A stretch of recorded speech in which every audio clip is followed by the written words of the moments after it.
Hello and welcome to the Overly Animated Podcast, where we take animation seriously. We provide fan-oriented and analytic discussions on a variety of animated shows, movies, and anime, including Steven Universe, Gravity Falls, Ruby, and Rick and Morty. I'm Dylan Hysen, and today I'm joined by Delaney Stovall. Hello. And Britney Falcon. Hello.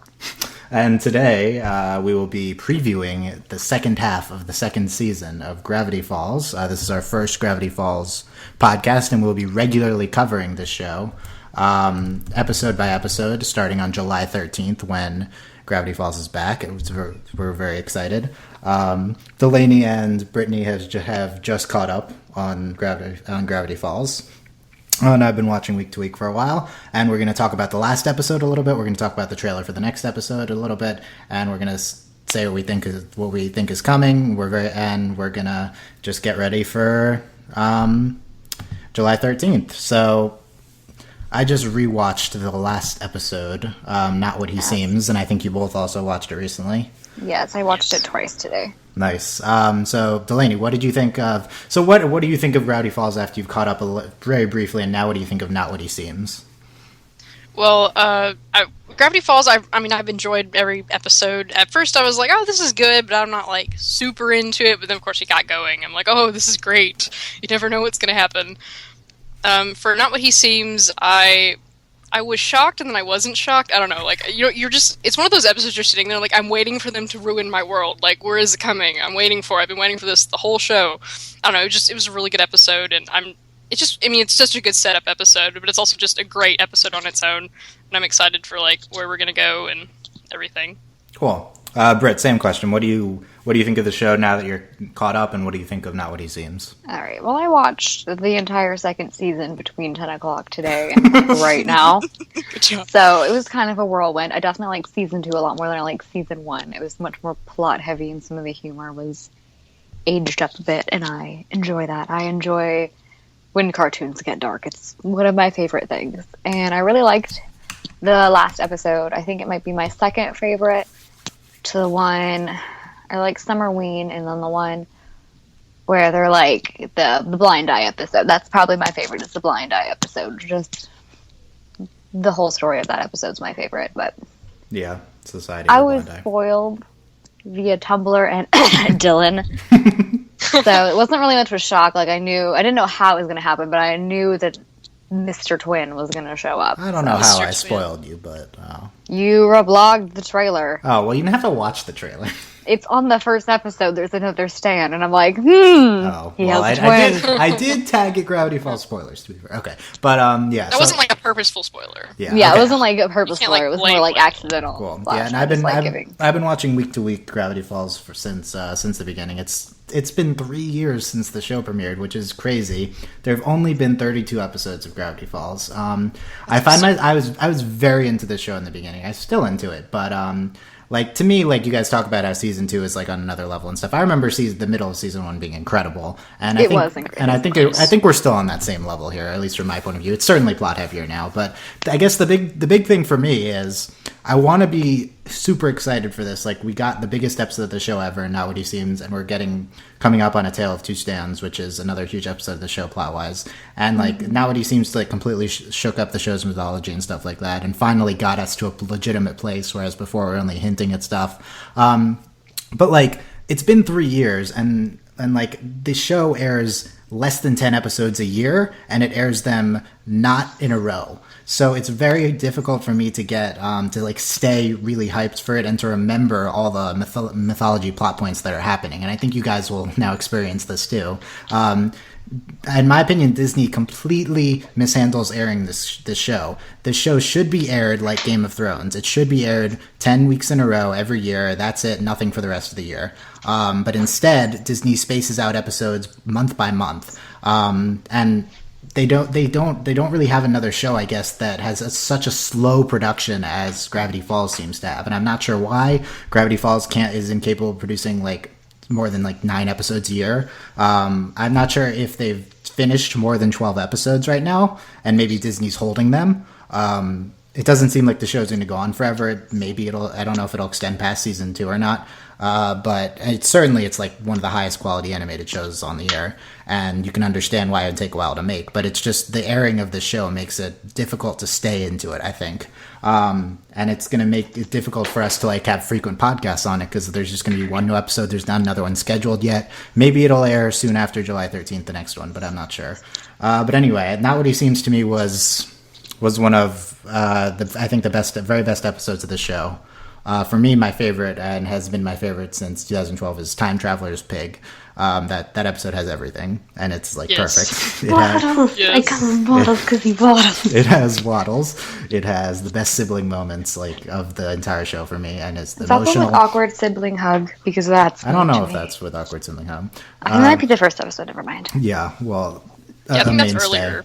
But yeah, and then Irrational Treasure around there, and then the show kind of dipped for me a little bit at the end of season 1. Season 2 has been incredible. Northwest Mansion mystery was great. Pacifica is the best, man. Dipsifica is the new hot ship. Even I ship it. I did not want to ship that ship before that episode, but that episode makes you ship that. Yeah, no, so hard. And it doesn't make you upset that you ship it. It's like, I accept my fate. Like, this episode made me ship it. It's okay. Yeah, it's pretty great. Yeah. I would say that, getting back to Not What He Seems, like, to me, the high point of this episode isn't even, like, the mythological revelations. And when I say mythological, I mean, like, the show's core plot developments, the mythology of the show.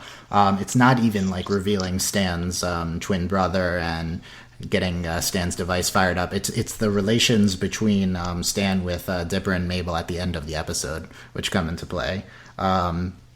Mabel trusting Stan, Dipper being skeptical of Stan, all that stuff. It was really just a great high point for this show, and I think it's got a lot of praise for it critically, and I think it really deserves it.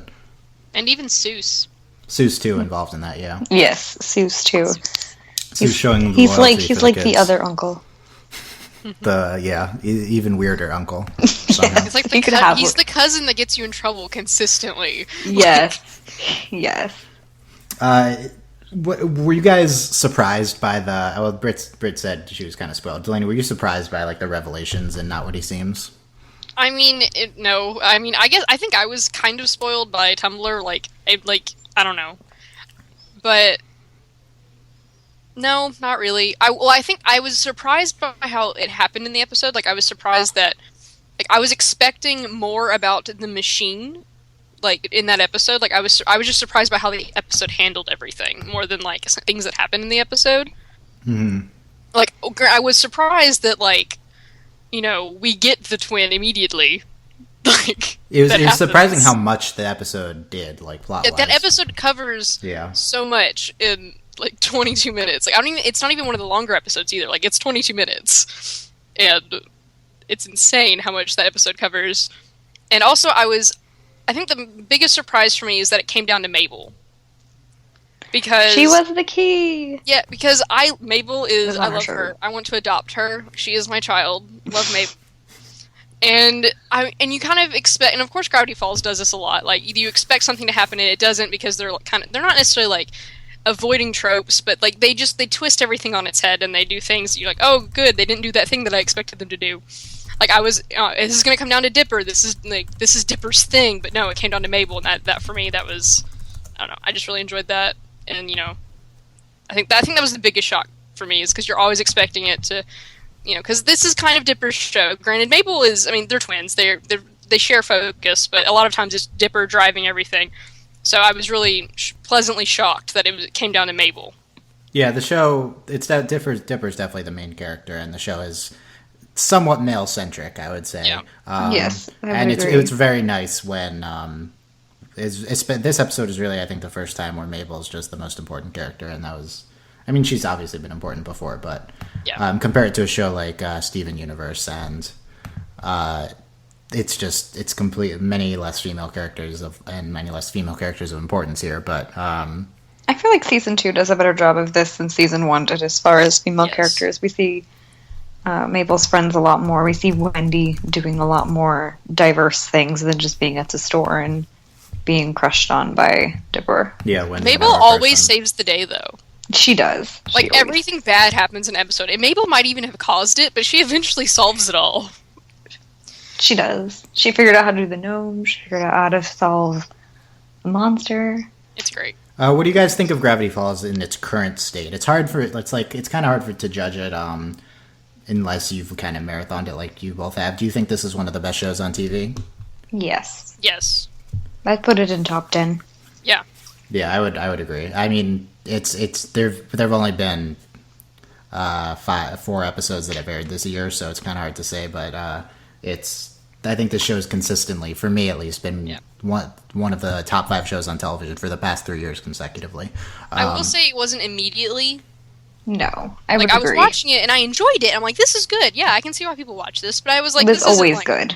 But it wasn't always amazing. Yeah. For me in 2012, it got there at episode 8.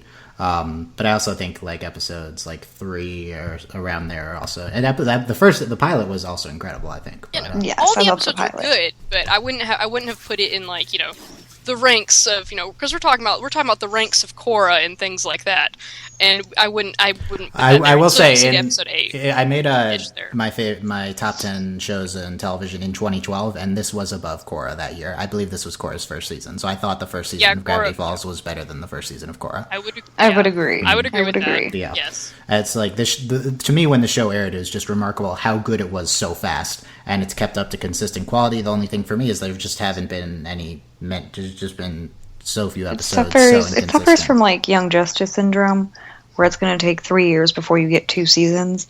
Yeah. In the entire it took over a year for season 1 to air. Yeah, and I just don't think I think similarly to Young Justice, the show will not stay on the air very long. Not because of popularity, though. I just believe Alex Hirsch probably doesn't want to continue it too far forever. Yeah, I mean, it's supposed to take place over one summer. I don't think he wants to draw it out forever. If you follow Alex Hirsch on Twitter, you just get the sense he's so drained constantly from the creation of this. This is a show that's on the quality level of Legend of Korra. It's not. I think it's a step below it, but it's on the same level. And there's one creator as opposed to 2. I think Alex Hirsch is Mike and Brian. He's both. Right, so I can't imagine how much he has on his plate. Let's talk the show going into A Tale of Two Stands coming up depending on where we air this podcast, when we put out this podcast in a week or a week and a half.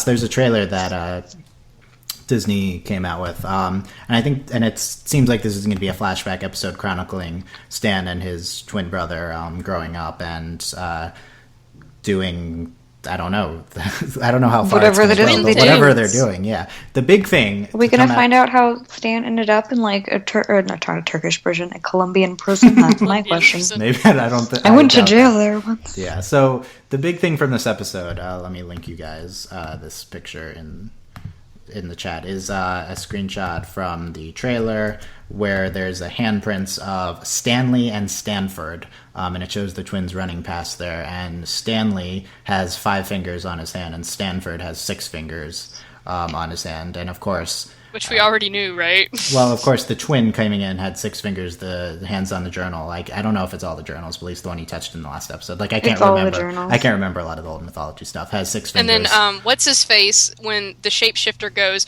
That 6-fingered freak isn't quite himself anymore. Okay. I want to talk about. That's what he said. Something like that. I want to jump in and got scientifical for a second. There was some people on Tumblr who were questioning, how one could have 6 fingers and one could have 5 if they're identical twins, and polydactylism is a phenotypic trait. So it is presented, the difference between genotypic and phenotypic is phenotypic presents and genotypic is what's in the genes. So, what you have isn't always what you show. Yeah. And it's a complex phenotypic trait, so you can have it. So Stan probably carries the trait, but it doesn't express itself. Fun fact. Cool. So the Gravity Falls checks out scientifically. Yes, I like it. Yes. I like how the show's... Minus the big hole in the sky. Minus the... Cipher just popping and the around. time travel. And all the scientific... all the crazy creatures. But we're right here. Doomsday device. So you even have the twin stuff. That's fine. Yeah, there you go. Good. Okay, so basically the big revelation from this, it's not really a revelation, is that Stan was impersonating his twin brother, right? Because he goes as Stanford in the show, right? Yep. And it seems like from this screenshot he is Stanley Pines, not Stanford Pines. Yes. Yes. So the stuff of them discovering in the last episode that the twin brother is killed and stuff. So you can kind of start to piece together somehow. They're you can also see in the trailer they're building something, probably this device. They build the device. Stanford somehow gets trapped like an alternate dimension or something, and Stanley's been trying to assumes his identity and has been trying to bring him back this entire time. Something like that. I mean, that's putting things together. It's not like definitive. It kind of begs the question as to why Stanley would feel the need to be Stanford. Yeah, that's not clear. Well, I think so that's one of my questions, why you would assume the identity. Well, the criminal history, I think. Yeah, that's what they're piecing together. At what point does this happen, in their lives, and what's happened before? And the car crash thing, because, I mean, we've dealt with time travel before. Death? Well, they probably have to fake his death, I would assume, yeah. Or, I mean, I think it's entirely possible that his twin died, and he's this is some elaborate thing that they're to try and bring him back from an alternate dimension. So this could be like them reaching into the afterlife here. Yeah, something like that. That seems like not what the mythology of this show would be. I think that that is a possibility. I'm just saying if we don't go off, if we don't do the obvious car crash, I think that might be I think that's a possibility. I don't think it's that is a possibility, but I don't think it's where they're going. Yeah, and of course we need to factor in the fact that this Stanford, the twin coming back, voiced by J.K. Simmons, which would be awesome. That he's the author of the journals, right? So how does this play? Dipper fangirls for probably 20 minutes. Yeah.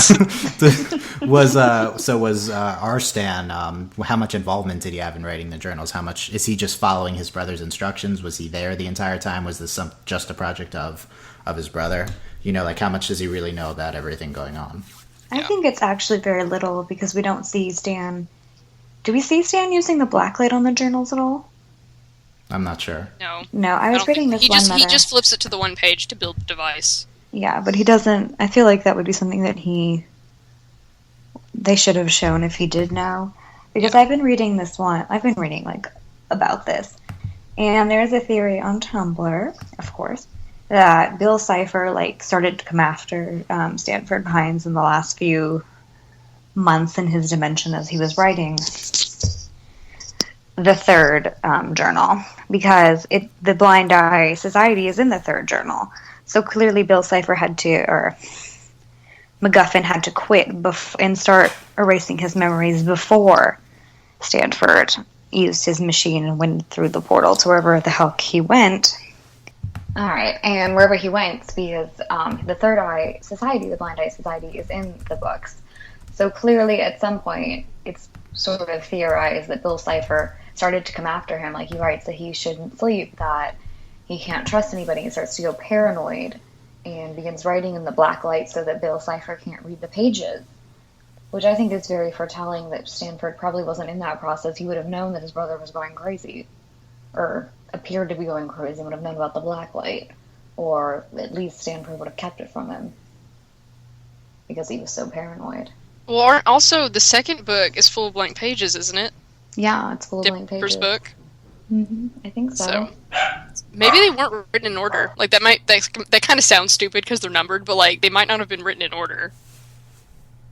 They could just be different pieces. He could have just had a journal written in it, and then does that make sense?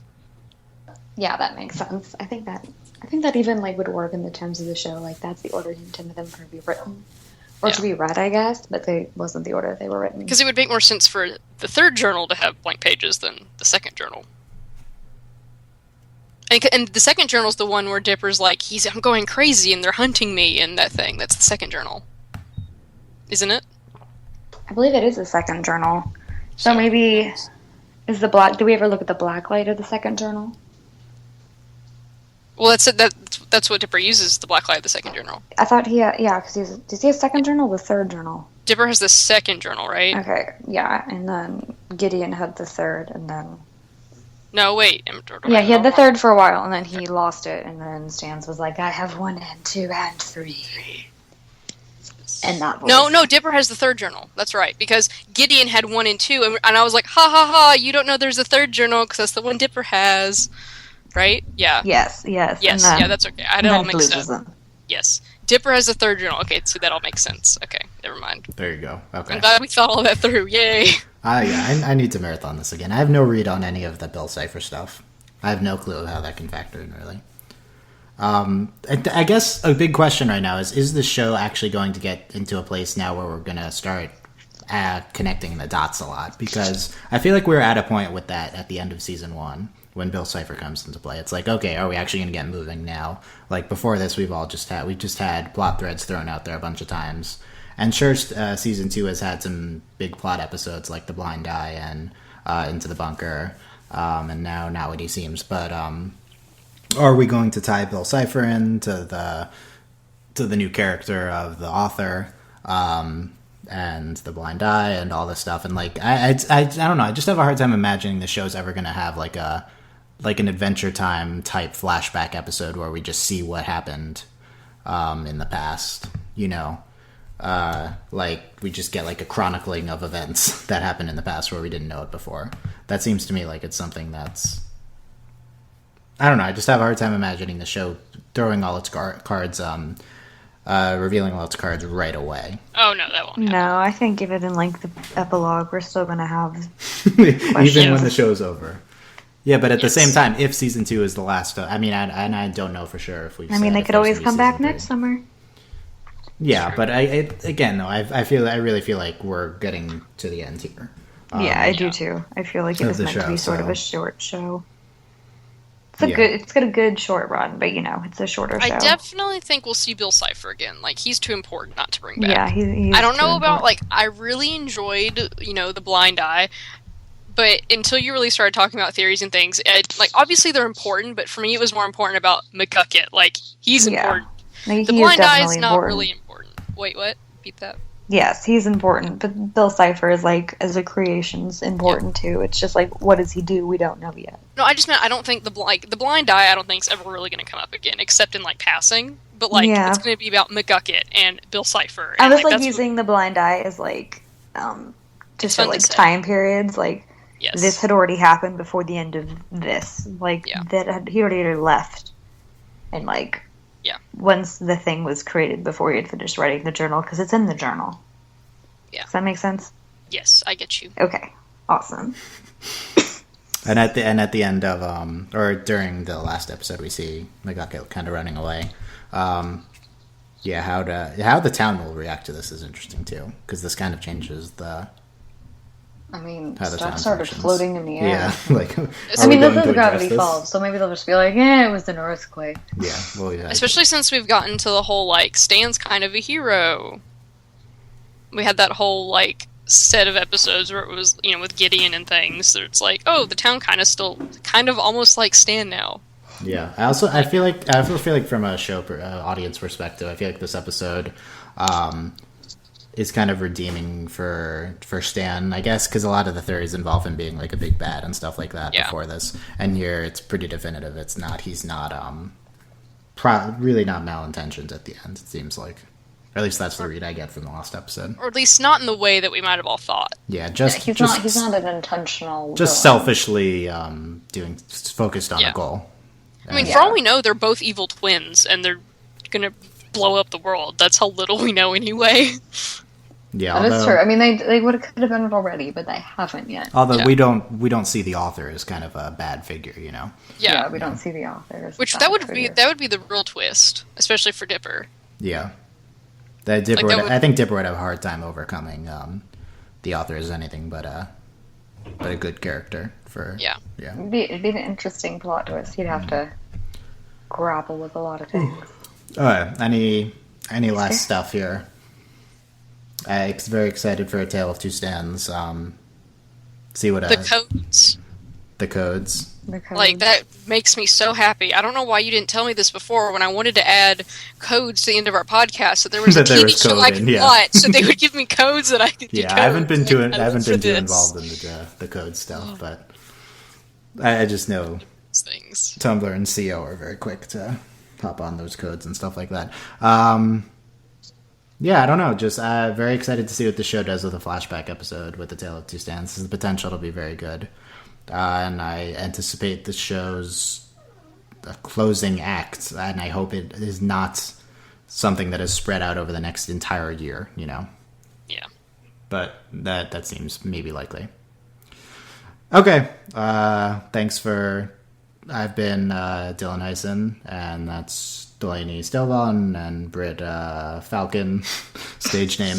And if you can check out all of the information about this podcast on overlyanimated.com. And we've recently launched our Patreon at patreon.com/overlyanimated. We need your guys' support to keep doing this. Big thank you to our current patrons, Shayna, aka Heya, and Mitch, aka The Fever Mitch. And we're gonna get into regular coverage of Gravity Falls on July 13th. The big day, July 13th, new Steven Universe and Gravity Falls here. 2 podcasts, 1 day, 2 biggest animated shows on television. Very exciting. And yeah, that's about it. Any last thoughts? I think we covered everything. Yeah, you should definitely watch it. If you don't, I mean, we just spoiled the entire show, so I hope yeah, they it's didn't. like, why are you watch it, but it's still good even if you know the ending. Like, I still really enjoyed the last episode, even though I knew how it was going to end. Yeah. I mean, we still enjoy Titanic and every episode of Cinderella, or every movie that's Cinderella that comes out. You know how they end. Okay. We don't need to argue about the importance of spoilers. Stain is my favorite, except for Mabel is my favorite. Mabel, yes. Mabel. All right. She speaks to me. Yes, thanks guys for listening, and we'll see you next time. Bye. All right. Bye.